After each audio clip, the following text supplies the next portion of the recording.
ओम नमः शिवाय, हर हर महादेव, जय महाकाल। आप सबको पता है सावन का बहुत ही पवित्र महीना चल रहा है। मेरे देव आदिदेव महादेव जी की कृपा सदैव आप भक्तों पर यूं ही बनी रहे। आपकी सारी मनोकामनाएं इस सावन के महीने में पूरी जरूर हो, यही मैं महादेव जी से प्रार्थना करता हूं। और आप सबको भी ये भी पता है कि जब भी पूज्य गुरु जी अपनी कथा बोलते हैं तो कथा में हमेशा नए नए उपाय बताते रहते हैं, जो कि ना सिर्फ आपके जीवन को व्यवस्थित करते हैं, आपकी सारी मनोकामनाओं की पूर्ति करते हैं, आपको जीवन में जो कुछ भी चाहिए वो शिव तत्व के सबूत के साथ आपको देते हैं। आपको कुछ उपाय करने होते हैं जो कि आपके जीवन को बहुत ही सरल बना देते हैं। लेकिन अगर फिर भी आपकी कोई मनोकामना है जो काफी समय से पूरी नहीं हो रही है, आप काफी समय से कोशिश कर रहे हैं, काफी सारे व्रत कर लिए, पशुपतिनाथ व्रत कर लिया आपने, सोमवार की अष्टमी कर लिया आपने, प्रदोष कर लिए, सब कुछ कर लिए, लेकिन फिर भी आपकी कोई मनोकामना ना हुई पूरी, तो वो दिन आ चुका है जब आपको जलाधारी के नीचे वाली बेलपत्र वाला उपाय आपको करना है। ये वाला मौका जो है ना 3 साल में एक बार मिलता है, जरूर कीजिएगा। आपकी जो भी मनोकामना होगी पूरी जरूर होगी। पूज्य गुरु जी की कथा से सुन करके और समझ करके बहुत अच्छे से बताऊंगा, परंतु उससे पहले आप सबसे एक छोटी सी गुजारिश करूंगा कि जो लोग पहली बार आए हैं चैनल को सब्सक्राइब जरूर करना और वीडियो को लाइक करके महादेव जी का कोई सा भी प्यारा नाम कमेंट बॉक्स में लिखना मत भूलिएगा। इस पूरे वीडियो के अंदर आज मैं सिर्फ आपको 2 महा उपाय बताऊंगा जो ना सिर्फ आपकी मनोकामनाओं की पूर्ति करेगा, आपकी सारी इच्छाएं, आपकी जीवन का जितना भी उद्देश्य है जो आप चाहते हैं वो सब कुछ आपको मिलेगा। महादेव की कृपा आप पर बरसेगी। सबसे पहले बात कर लेते हैं पहले वाले उपाय की तरफ। जो पहला वाला उपाय है, किन लोगों को करना है जिनकी कोई इच्छा है, कोई मनोकामना है जो काफी दिनों से पूरी नहीं हो रही है, कोई विश है, तो मात्र आपको ये वाला उपाय करना होगा। बहुत ही सरल सा उपाय है, इस सावन के महीने में चूक मत जाना। सबसे पहले आपको इस उपाय के लिए चाहिए क्या? 1 लोटा शुद्ध जल चाहिए। ध्यान रखना, जल आपको अपने घर का शुद्ध जल लेना है। उसके जस्ट बाद में आपको चाहिएगी 5 बेलपत्र, है ना। कितनी बेलपत्र चाहिए? 5, जो कहीं से भी खंडित ना हो, ये चीज ध्यान रखना। और जो भी आपके घर में चंदन मिल जाए वो वाला चंदन ले लेना। लाल मिल जाए तो लाल ठीक, पीला मिल जाए तो पीला ठीक, और सफेद मिल जाए तो सफेद ठीक। जो भी चंदन हो आपको वो चंदन ले लेना है, ठीक है। और साथ ही ले लेना है आपको एक दीपक तैयार करना। किसका दीपक तैयार करना है? आपको गौ माता के घी का दीपक तैयार करना है, और बत्ती लगाओगे आप गोल बत्ती, ठीक है। तो ये चीज हमेशा ध्यान में रख लेना। अब ध्यान से सुनना, आपको इन सभी सामग्रियों को लेकर के पहुंचना होगा कहां पर? महादेव जी के मंदिर शिवलिंग के पास। देखिए, इस वाले उपाय को करने का एक खास नियम है, तरीका है, जो कि सिर्फ और सिर्फ सावन के महीने में किया जाता है। और गुरुदेव ने 5 ऐसी तिथियां बताई है जिस दिन अगर आपने इस उपाय को कर लिया ना, उसी दिन आपकी मनोकामना पूरी हो जाएगी।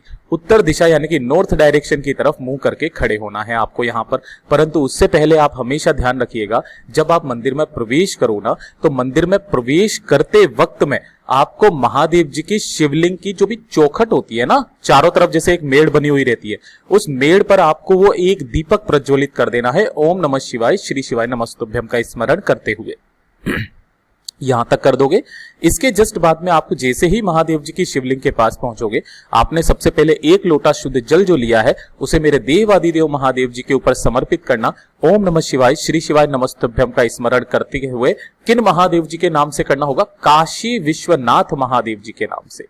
काशी विश्वनाथ महादेव जी के नाम से समर्पित करना, ठीक है। ये दूसरा काम हो गया। अब जो तीसरा काम बेलपत्री वाला जो है, ठीक है ना, उसे बड़े ध्यान से सुनना, आपको किस तरीके से करना होगा, ठीक है। आपने जो 5 बेलपत्रियां ली है, उन सभी 5 बेलपत्रियों की जितनी भी 3-3 है ना पत्तियां, उन सभी पर आपको चंदन लगाना है कुछ इस तरीके से, ठीक है। चंदन लगा करके तैयार कर लेना। सबसे पहली वाली जो बेलपत्री होगी वो आपको समर्पित कहां करनी होगी? समर्पित करने का भी एक नियम है। आपको सबसे पहले समर्पित करना होगा यहां पर मैया पार्वती जी के हस्तकमल पर, जहां से शिवलिंग जुड़ा हुआ रहता है। लेकिन यहां पर किस तरह से समर्पित करना है वो ध्यान रखना। जब आप यहां पर समर्पित करें तो बीच वाली पत्ती जो है ना वो तो रहेगी ऐसे करके ऊपर की तरफ, और जो दोनों पत्तियां रहनी चाहिए ना, वो एक रहनी चाहिए इधर की तरफ और एक रहनी चाहिए इधर की तरफ। गुरुदेव ने ऐसे ही बताया। और जो डंडी है वो जलाधारी की तरफ। इस तरीके से आपको मैया रानी के हस्तकमल पर आपको पहली बेलपत्र चढ़ानी है। दूसरी जो आप चढ़ाओगे ना, वो चढ़ाओगे आप शिवलिंग के ऊपर। किस जगह पर कैसे चढ़ानी है? देखिए, अगर आप इस तरफ में बैठे हुए हो ना, तो डंडी का मुख आपसे विपरीत दिशा में। गुरुदेव ने बहुत जोर करके ये वाली बात बताई। और बड़ी पत्ती का मुख आपकी तरफ। ये हो गई 2 बेलपत्रियां। तीसरी बेलपत्री जो आपको समर्पित करनी है वो करनी है कहां पर? ध्यान से सुनिएगा, ये जो ऊपर की तरफ मटकी लगी हुई रहती है ना, जहां पर महादेव जी की 5 कन्याएं हैं, जया, विषहरा, शामरी बारी, दोत्री देव, 5वीं आपको यहां पर समर्पित कर, सॉरी तीसरी आपको यहां पर समर्पित करनी है ना, मैं यहां पे मिटा देता हूं, तीसरे नंबर की आपको यहां समर्पित करनी है। चौथे नंबर की जो बेलपत्री होगी वो आपको नंदी भगवान जी का जो ये उठा वाला पैर है ना, इस पर समर्पित करना। लेकिन ध्यान रखना, जब आप इस पर समर्पित करो ना, तो पत्ती का मुख महादेव जी की शिवलिंग की तरफ रहे, डंडी ऐसे करके रहे, ठीक है। ये हो गई चौथी बेलपत्र। अब जो सबसे अंतिम बेलपत्र बची है ना, जो कि आपने थंबनेल में देखा था, वो आपको समर्पित करनी होगी कहां पर, जहां से ये जो जल नीचे की तरफ गिरता है ना, इस जगह पर है ना, जहां से जल, तो ये नीचे की तरफ में आपको यहां पर एक बेलपत्र समर्पित करनी होगी, कुछ इस तरीके से, ठीक है। अब उसके बाद में आपको 1 लोटा शुद्ध जल और चढ़ा देना है, और उसके बाद में आपको जब ये जल यहां से बहता बहता जलाधारी से नीचे की तरफ में आकर के गिरेगा ना, तो ये जो जलाधारी के नीचे वाली बेलपत्री है, इसके ऊपर आपको अपना हाथ रख के अपनी जो भी कामना है वो महादेव जी से कह देनी है। बस छोटा सा उपाय है, एक बार इसे कर लीजिएगा, आपकी सारी मनोकामनाएं सावन के महीने में ही पूरी हो जाएगी। ये वाला जो उपाय है, गुरुदेव ने जो तिथियां बताई है, किस किस दिन करना होता है, या आप किसी भी सावन की जो भी एकादशी आ जाए उस दिन कर लीजिए, प्रदोष आ जाए उस दिन कर लीजिए, शिवरात्रि आ जाए या अमावस्या आ जाए। ये जो 4 तिथियां बताइए, इसी के साथ में जो सावन का सोमवार है, इस बार तो उसी दिन शिवरात्रि भी पड़ रही है, तो उसके बारे में बताया है। ये 5 तिथियों पर जो भी व्यक्ति इस उपाय को कर लेता है, उसकी सारी मनोकामनाएं पूरी जरूर होती है। अब बात कर लेते हैं दूसरे वाले उपाय की तरफ, ठीक है। देखिए, दूसरा वाला उपाय किन लोगों के लिए है कि जिनके घर में कुछ भी अच्छा हो ही नहीं रहा है, घर में सब कुछ गड़बड़ हो रहा है ना, घर में सब कुछ गड़बड़, कुछ भी अच्छा नहीं चल रहा, ठीक है, व्यापार नहीं अच्छा चल रहा, परिवार में कलेश बहुत ज्यादा बना हुआ है, कोई एक दूसरे से बात नहीं करता, कोई ना कोई बीमार पड़ा हुआ रहता है, कोई ना कोई समस्या घर में हमेशा लगी हुई रहती है, ठीक है ना। तो जो मैंने 5 तिथियां आपको बताई है ना, उन 5 तिथियों को आपको क्या करना होगा, एक छोटा सा उपाय, आपको इस तरीके से 5 दीपक तैयार करने होंगे, ठीक है। किस तरीके के दीपक तैयार करने हैं, मिट्टी के दीपक लेना, सभी के अंदर गौ माता का घी भरना और गोल बत्ती लगा देना, ठीक है ना, इतना आप कर लोगे। अब इन्हीं 5 दीपकों को आपको अपने ही घर पर कहीं ना कहीं पर आपको लगाना है। गुरुदेव ने जो बताई 5 जगह, उन 5 जगहों पर आपको लगाना है। पहला जो दीपक लगाओगे आप अपने घर के मंदिर में आपको लगाना है, ठीक है ना। पहला वाला दीपक किस समय लगाना है, प्रदोष काल में, जब एकदम सूर्यास्त होने को होना उस वक्त में आपको लगाना है, प्रदोष काल में, ठीक है।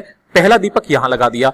दूसरा दीपक आपके किचन में, जहां पर भी पानी पीने का स्थान होता है, भैया देखो, जब पुराना जमाना होता था ना, वहां पर तो इस तरीके से इसको परिंडा कहा जाता है, जहां पर पितृदेवों का स्थान होता है, ठीक है ना। तो गुरुदेव ने बताया यहां पर आपको दूसरा दीपक प्रज्वलित करना है, ठीक है, परिंडे पर रख देना दूसरा दीपक, ठीक है। लेकिन ध्यान रखना, अगर आपके में कोई मॉड्यूलर किचन है जहां पर आरओ का सिस्टम लगा हुआ है, तो पानी पीने वाली जगह पर आपको वहां पर रख देना है, उसके पास में रख देना, ठीक है। तीसरे नंबर पर जो आपको लगाना होगा, अपने घर के बाहर, है ना, अपने घर के बाहर इस साइड में किधर भी तरफ में आप रख दीजिए, आपको तीसरा दीपक यहां लगाना है। चौथा दीपक आपको लगाना होगा किस जगह पर, ध्यान से सुनिएगा, महादेव जी के मंदिर जहां पर जाते हो ना, तो महादेव जी की चौखट पर, इस चौखट पर आपको चौथा दीपक लगाना है। और जो 5वां सबसे अंतिम दीपक है ना, मेरी बात मान लीजिएगा, यकीन मान लीजिएगा, किसी भी नदी, तालाब, सरोवर या कोई बावड़ी मिल जाए, आपको 5वां दीपक वहां पर लगा देना है। मात्र एक बार कर लो इस उपाय को, आपके घर की सारी समस्याएं इसी सावन के अंदर ही खत्म जरूर हो जाएंगी। पूज्य गुरुजी ने जैसा भी अपनी कथाओं में बताया ना, वैसा आसान भाषा में आपको संपूर्ण बताने का पूरा प्रयास किया। इसी के साथ मैं आपको एक उपाय और बताऊंगा। कल जो है वो पड़ रही है क्या, एकादशी, और एकादशी का सबसे अचूक उपाय जो है वो है स्वधा वाला उपाय। मात्र 1 लोटा शुद्ध जल लेकर के मेरे देव आदिदेव महादेव जी के मंदिर जाना, उन पर एक जल समर्पित करना, नंदी भगवान जी के पीछे आकर के 3 बार आपको स्वधा बोल करके अपनी मनोकामना बोल देनी है। जो व्यक्ति 3 बार स्वधा बोल करके अपनी मनोकामना मेरे देव आदिदेव महादेव जी से कह देता है ना, उसके सारे जीवन के कष्ट मेरा देव आदिदेव महादेव जी हर लेते हैं। इसीलिए उन्हें हर हर महादेव भी कहा जाता है। तो पूज्य गुरुजी ने जैसा भी अपनी कथाओं में बताया, वैसा आपको मैंने सब कुछ समझाने की पूरी कोशिश की। वीडियो पसंद आया हो तो लाइक जरूर करना, चैनल को सब्सक्राइब जरूर कीजिएगा।